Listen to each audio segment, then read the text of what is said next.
thank you for taking the time to be on this podcast. It's my pleasure, Lance. I know it is. Thanks for inviting me. Listen, we've known each other for a long time. When you said you joined the club when? 2000? 1999 area, maybe? At the end of 1999, I think. Right. And then we met. I don't know. When did you? Well, we probably met before that, I think. Met before Because that. I've been in Japan for since 1986. 1986 you came here. Yeah. That's the year I got married. Oh, right. In 1986, yes. Wow, at the American Club. Oh, no kidding. No kidding. No, the Top Attack, the old club. Oh, that was cool. Yeah, that must have been nice. there. So tell me a little bit about yourself, because the only thing I know about you is that, let me tell you what I know so that people know how much I know about you. You're fluent in Japanese, because when we did some stuff at the club, the temporary and the other club, you would speak sometimes, and you always were more than willing to be the translator. So I remember the first time I heard you speak in Japanese, you spoke it, I mean, you didn't speak, you did it in English, and then you said, well, now let me translate. I said, no, he isn't. And you just went, boom. That was fantastic. Where were you born? I was born in Detroit, Michigan. Okay. Yeah. Right. And how long was your family? How big is your family? I'm the eldest of 4 siblings, so I've got 3 boys and a girl in my family. And, same mom and dad? Same mom and dad? Same mom and dad, yeah. The whole time. They're still in Michigan. And they're still doing okay? They're still, all Okage-sama Day. That's good, that's good. Wow. And they're all still in Michigan. So it's you and then what? A brother? A brother, and then a sister, and then a younger brother. And we're all 10 months, 10 minutes apart. My mom was busy. I think, so that means that either you are a Catholic or a Mormon. That's correct. I'm a Catholic, yeah. So they did, is that right? Yeah. Were they really stout Catholics? Did you go to Catholic school? I did not go to Catholic school. My mom and dad did, so they knew better than to have us go to Catholic school. They'd already had that. Yeah, they already had that. They didn't want you to go through Yeah, that. exactly. So what did you do as a kid when you were growing up? I mean, I spent my time in Detroit, as I told you, I think a long time ago. But until a lot of the people, we went from the city to the suburbs. Okay. How far away from downtown? Less than an hour. Oh, okay. An hour. Okay. Right. So was it a small town? You went to a small town? Relatively small town, people? high school. Gosh, no population of the town, but the high school had less than a couple thousand people, 1,200 people. All right. But we grew up on a lake. I grew up on a lake, so I spent a lot of time swimming in the summer times, playing ice hockey in the winter, a lot of sledding. Right. And at the same lake, I spent a few years. You taught phys ed. Right. I taught swimming. Did you really? And I was a lifeguard instructor for several years. Yeah. Was that your favorite sport? That was my no. I was a football guy. You're a football guy. Yeah, but yeah, a long time during high school, early college. That was my summer job. But then what got you into playing the sax? You see, I'm jumping around. Okay, you told me you played the sax. I do play. And you started when you were 11? Kids pick up instruments in high school. No, in elementary, okay, a lot of times, as part of a school program. Right. And I was wanting to play the sax. My parents said, no, we can't afford it. And but if you learn to play the clarinet, you'll be able to play the sax when you're older, or when you can't afford it. For your own year, right? Yeah. And so I had to start in the clarinet. And my uncle was a clarinetist, and he gave me one of his. Because that's harder than playing the sax. It is, and it turns out to be worked out okay. I can play the sax pretty well, even better than the clarinet. I don't know, but. Now something real quick, because I tell you, this isn't just a normal podcast. We go off into different tangents. So one of them is this: you have a device that your company developed, and was it your? It was not my brainchild. It was not my idea. But now people that can't see this won't know what it looks like. Wait, let me get it. So you stay in your position, because I don't want you to get out of flux. Yeah. This bad boy. Well, I'm gonna buy. Yeah, I just bought one from you, right. And I'm gonna use it because I want to get better on the sax. So I'm really interested. So I'm diverting from you a little bit into your gadget. Righto. So this is called Power Breathe, and Power Breathe is a device to strengthen the muscles around your lungs. So it will give you the ability to breathe quicker and stronger and fuller. So you'll get more breath, and you'll have a steadier outflow for your instrument. And but you play tenor sax or alto sax or? Tenor. Okay, good. Me too. It gives you better postural control.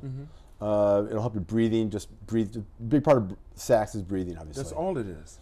I mean, no, so, you need to know the keys too. And yeah, everything yeah, else, right? but even like doing little things like taking the mouthpiece off this and pressing like that will help you improve your embouchure. Embouchure, right? By strengthening the little muscles around your mouth as well. How long has this been out? This has been out as a commercial device for a little bit more than 20 years. We were one of the first distributors in the world to pick it up. Yeah. I saw some of the stuff you had on the web, and I said, "Why?" But yeah, we do a lot. This is the one that hit. Yeah, it's been a big seller for us for a long time, and both the not just both, but there's the musical market, the sports market, general fitness, elderly market, and now we're getting more into the medical market. So there's a lot. We just did a big event with the local cardio rehabilitation conference here. And we're launching a new study is going to start, a major study, like 4 centers, several hundred patients, to determine whether your diaphragm can be improved or not, or the strength of your muscles. But it is a muscle. It is actually. The pre-surgery, post-surgery, right. We're going to study the effects of that. Oh, wow. So hopefully we'll be able to get people strengthening their breathing muscles and coming out of the hospital faster and stronger. With less complications. So you give a whole, you have a whole, like, instruction manual telling you how to use it. Yeah, it's pretty basic. It's basically just a dumbbell. It's a dumbbell. It's dumbbell. Just Yeah. breathe. Put it on and You make it heavy and you do it a bunch of times. And you can adjust the tension. Absolutely. So you start light, and like any other, you just make it. resistance aid. You make it heavier. Okay, another question: can I strain my diaphragm? No, not normally. It'd be really, basically no. Basically no. Okay. Because you actually are built with an overcapacity of breathing muscles. Okay. So guys out of the gunshot, right. They can still breathe a lot of times, right? Of course, yeah. Because they've got this excess capacity. It's just the way we've evolved throughout the years. Okay.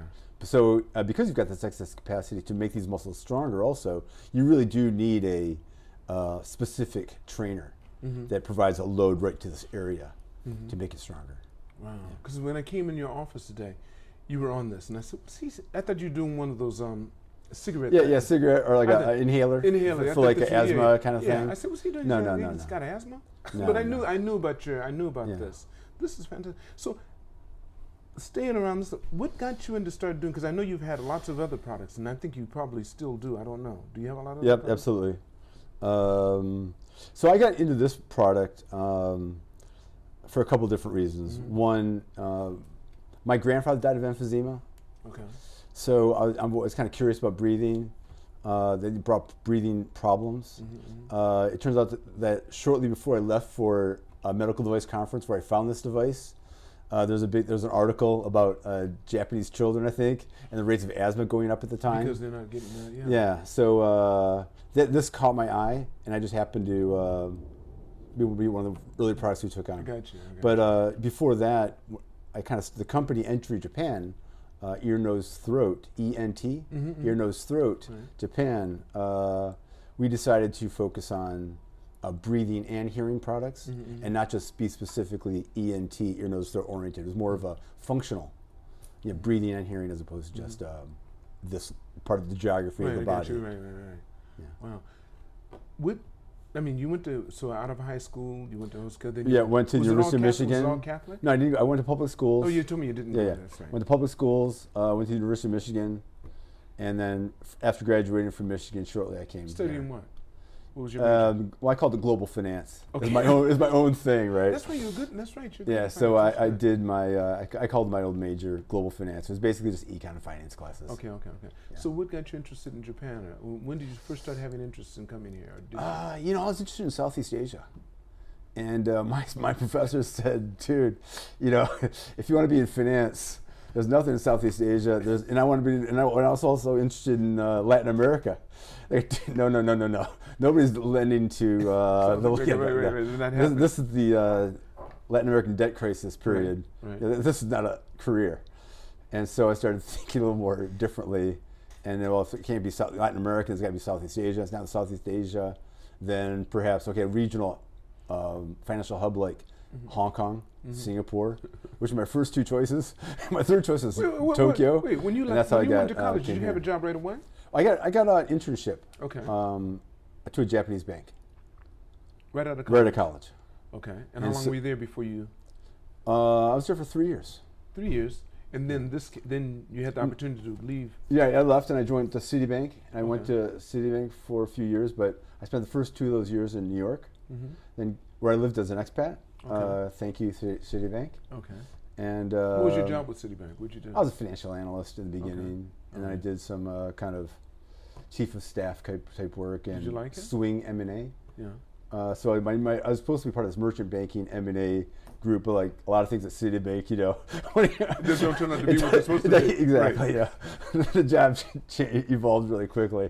When I came back, there was no team to join. Right. Yeah. So, but it turns out that we did have one M&A deal, which I was part of. I joined. At least you got to do one. Yeah, and I joined the Target company. Okay. So the Stanley Tool Company bought a local Japanese master distributor, and I left Citibank and became the finance VP for them.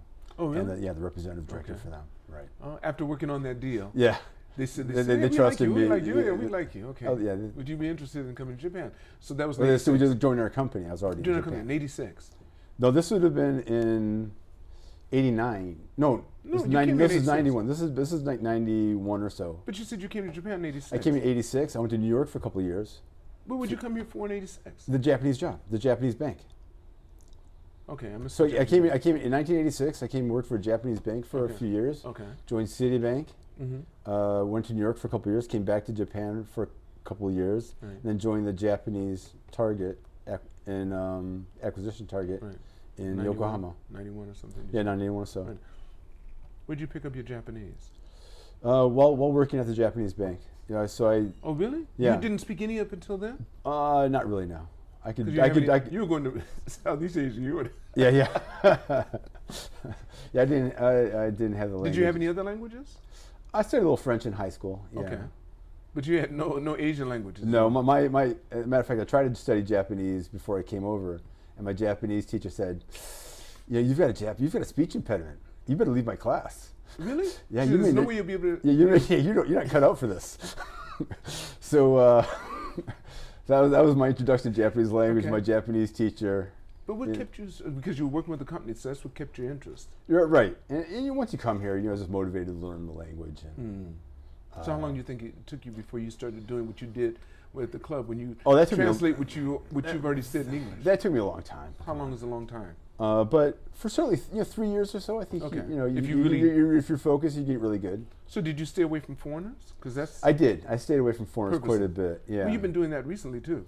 Not on purpose, not necessarily, but come on. That's my environment, man. That's my I know. I work with Japanese people. But you're comfortable. But yeah, I'm cool with that. Yeah, I don't spend a lot of time at the American Club. All right. So how long have you been away from foreigners this time? Oh. You told me just at lunch, you said it had been a while since you've been around any foreigners. I said, that's by choice. That is not because you have to. No, but you've been doing some other stuff that I'm sure you don't want to talk about right now. But right. Yeah. No, I'm in touch with my family and friends over the internet and things like that. But Okay. I've not had a meaningful conversation in English, in English for quite a while. Okay. Yeah. And do you feel sometimes when you sit back on that, do you want to talk about your family here?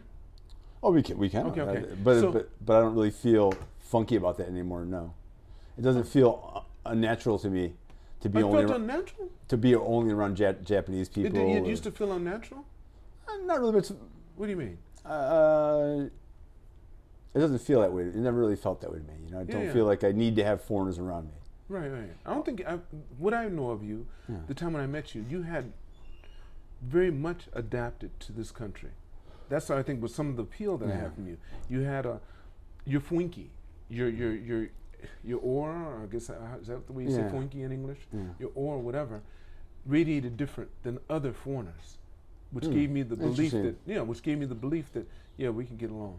I don't want to be too Japanese. You're not. No, you don't. Because that's different. That's a whole different aura. Okay. That's a whole different aura. No, you were very much an American, but you were comfortable being here, and I could tell that. Interesting. Yeah, that's how I felt. That's how I felt about it, and you seem to prove it off. So anyway, so you've gotten married. How long have you been married now? This is 4.5 years now. Yeah. And you have. I have one little son. Yeah, he's 4 too. Yeah, so he's kicking it. He's doing great. When did he start walking? How old was he when he started walking? Normal, like a year right now. Is that right? He started walking after about a year. After I about a think it was year. about normal for kids, right? He wasn't particularly fast. Well, it depends. It depends. You know, Yeah. girls are usually faster than boys. I find my first son started walking at 10 months Okay. because I was on top of him every day. He come on, he was all get him off your knees. What's wrong with you? You know? I had him all get. Well, you probably had him doing cartwheels at, you know, a year and a half, Forward right? rolls. He did forward rolls before he started walking. Okay. You said the sport that you really liked. You taught swimming, but your favorite sport was what? What kind of sport? Did you I like? played a lot of football when I was growing up. Yeah. But all sports, you know, I played, you know, I'm an American, right? So unlike the poor Japanese kids who are locked into baseball or volleyball from Soccer January now, too. Soccer 1st, too. Yeah. you know, they go to the temple with their team, and they, you know, they do the New Year blessing, and they spend the rest of the year just with that team, which I think is just a disaster. You know, every season should have a different sport, right? You know, you play baseball and run track in spring. You swim and ski or water ski or So whatever. what are in you the going to summer. do with your son then? You know, I think he might be an ice hockey player. Ice hockey, judo. I mean, you're going to have him in a Japanese school? Or you're going to put him in? Oh English man, school? I'm learning about that right now. Right now, what you wanna do I'm with it? learning. Yeah, I think Does he go to a hoikuen? Right? he goes to Hoikuen Hoikuen now. right now, yeah. Yeah, so we're you know, kind of eager to get him into another program. Does your wife speak English? She does amazingly well. Fluent. I did not know. Until Wait, just a minute. Wait, hold on. until we started, until I took her to America, or you know, watching her around people like you, or She didn't speak to me in English. customers. Oh, okay. Well, then She's speaking in Japanese the she whole time. speaks English really That's why I well. asked. That's yeah, why I no, asked. she talks to our customers, or staff, or I mean our suppliers, Okay. quite well in English, and she speaks great English. I had no idea while I was dating her. Everything was in Japanese. What the How heck long is did this? you date her? How long did you date her? For quite a while. Yeah, for a long Quite a while for time. you, but for somebody else. No, it was- 6 weeks. What are you talking No, about? no, A long time, no. it was several years, more than a year, several years. Is that right? Yeah, Okay, that's good. She's more. she's- She had more than enough time to realize make it my bad realize, points. yeah. She's a good. She's a She good had plenty, person. plenty of very transparency, good. plenty of. Yeah, that's really good. So, what do you like doing in Japan outside of business? Because I know you're really a workaholic. There's no doubt about that. I'm a workaholic. I know that. I know but that. a lot of other people here. I think that's what Japan was good for me.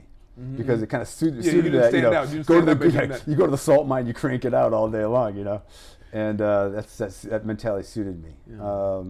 But yeah, I sail now, so I like to go. I've got this little sailboat. So And, you have what, one or two? You have both? one. I've got one little sailboat. And No, I but I'm keep talking it- about what license do you have? Number 2. Oh, I've got level 2. level 2. I missed it by 1 point. Oh, by you- one come on, question. you're I good, want to Mr. go. I want to go do it again, but I have.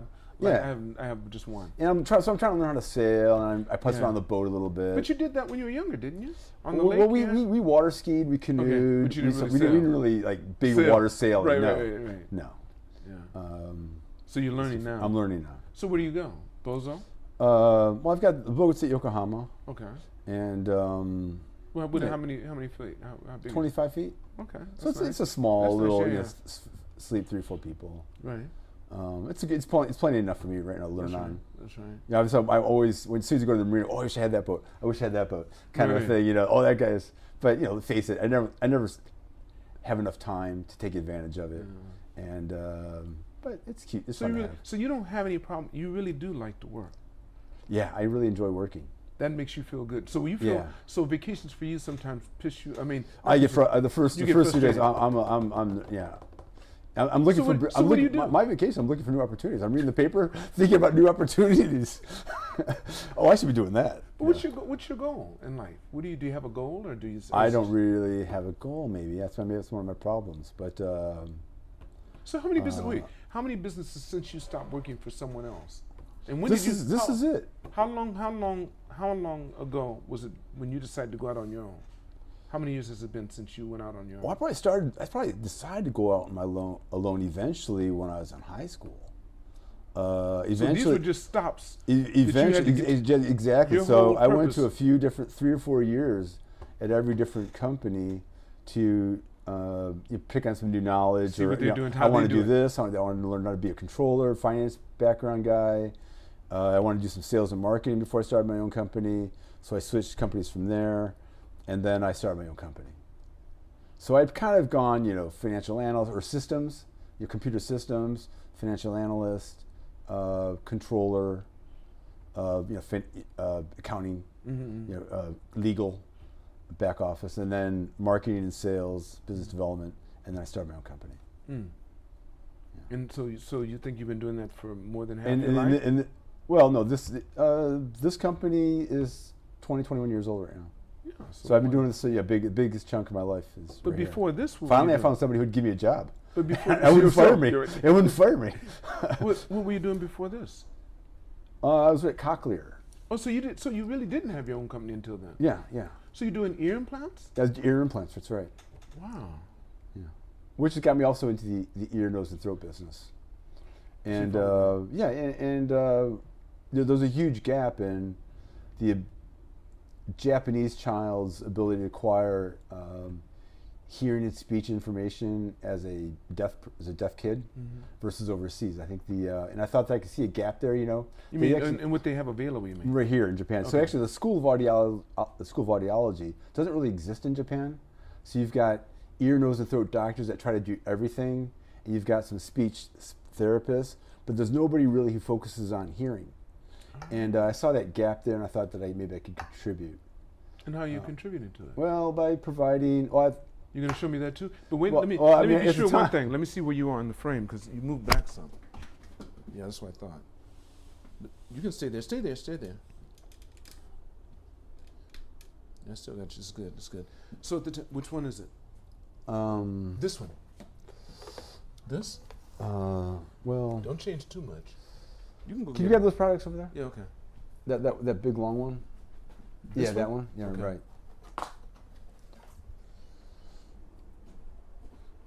So So you're doing the breathing and you're doing hearing. Right. Pretty much. Yeah. And now we're getting a little bit more. And these are your products. And this is the tape. So the tape is running now. Yeah. Exclusive to you. Exclusive to us in Japan. Yeah, you went good. The right there is good. Okay, go on. So exclusive to us in Japan, but okay. So you have all the market here. Okay. Yeah, we do the market sales. So when I was at Cochlear, we were selling ear implants to deaf people, and these are people that are completely deaf. And so when their device broke down, they were really in trouble. They couldn't communicate.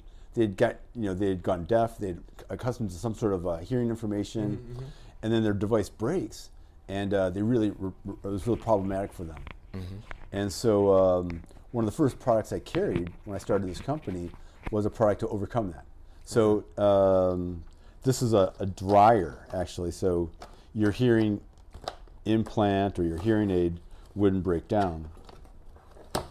And just a simple, it's basically. You said a dryer.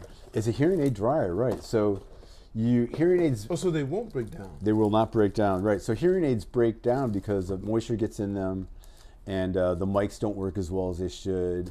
The components corrode, and in humid environments, like a Florida or someplace like that, you might have a hearing aid break down every 6 months. Because it's so humid. Yeah. Of course. But Japan should be the same way. Right. So, yeah. Exactly. So our devices broke quite a bit, and I was in Kyushu in this old, in a group of 100 people, and a user group of deaf people, right, were using our product. And one lady just stood up. She must have been 75, 80 years old, and she just laid into me for about 5 minutes about the durability, the lack of durability of our devices, and how important it was that they don't break down.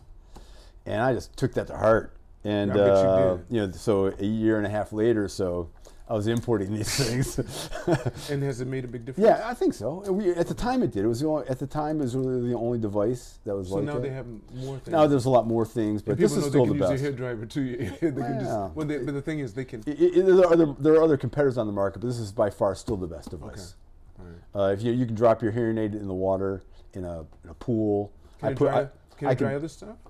Pardon me? Can it dry anything else? Yeah, for example, earphones. Okay. There's also a UV light in it, so a lot of people get. So it kills all of the the bacteria and everything like that. So people have itchy ears these days because they're wearing earphones all the time, and it's all basically bacteria and so you can clean it up with this device and make it all dry. You get better use and you get longer life out of your hearing aid, not just hearing aids, but your hearing instruments like earphones and stuff like that. What else you have going So this, You got- thanks this for is- asking. I'm Thanks for asking. No, you're kicking it. So should I bring it over to you? This is a great device. How many devices do we have? We've got a bunch of them. This, Okay, is, this is a nose okay. device, but this is called Hana Helper 2, or so Hana Helper 2, right? And What does it do? you put this in your nose,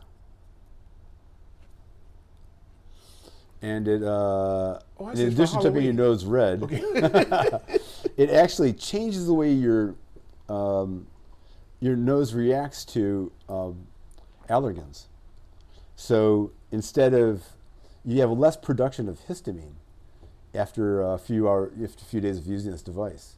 So the runniness in your nose or maybe watering of your eyes is diminished because your body doesn't react with as much histamine as it used to after using this near infrared light and infrared light. You get into this. Yeah, This so is it's pretty something. cool. It's pretty so our products are not sexy at all. I understand. They're all very But they work. they do work, right?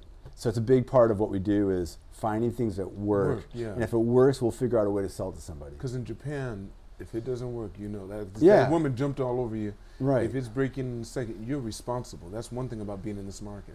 Right. So yeah, we take that to heart. So none of our stuff is very sexy, but usually most of it has good, solid information, a rationale behind it. Everything before comes we with take it warranties too. Everything comes with warranties. Okay. So this is a new product, which is just kind of fun because we put it on one of the crowdfunding sites. Mm-hmm. And I don't know if you can kind of see this, but this Go is back over here because we're just in the frame. What does it do?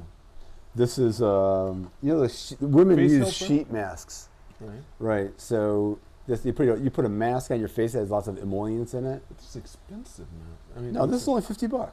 Well, why does it have 620,000? This, yen? if you read carefully, this is our Makuake or crowdfunding site Makuake. success. Oh, success. So Okay, we I'm sorry. we put it on the market. Say, like if our goal is 150,000 yen, Mm-hmm. and we hit 620. Wow. So we did pretty good, You and did. but it's just a fun product. It's just kind of fun. Now, what does it do? It takes the emollients from this mask and helps it go through your skin better and get deeper into your skin, basically, and also massages your skin with. So you provide with a EMS, electrical muscle stimulation. Okay. So while providing that electrical charge, you've got these. It's opening up, kind of creating a media for letting the emollients get deeper into your skin, as well as give you a bit of massage and strengthen those muscles. Will in that your help me cheeks. play my sax better? Yeah, no, I can't promise that. Okay. I can't promise. Because I that. want to play this. But we are going to get together because I have to make sure that I get better with my sax. And I mean, I got to pick that up. Well, it's one of the reasons why I'm working on ways to create more time for myself. That's Is right. to yeah, focus 'cause on the sax. Right, because you're always And the gonna- clarinet. Jeez. Right. I'll help you with that. I can teach you how Thank to you. teach you how to take your time. Because when people ask me what I do, I usually say as little as possible. So that's how I do it. Look, thank you for the time. It was short but really power packed. You gave me a lot of information, a lot more. I didn't know what to expect when we came. I didn't know what you were going to do, and you didn't either. Yeah, I didn't either. I didn't either, but it was really good. Yeah. Well, thanks for the time, Lance. Yeah. And putting me on the air. All right, for sure. Listen, all of you watching this, make sure you press like, subscribe, and please don't forget, it's all on loan. Continue to reach for the stars, and you're too blessed to be stressed.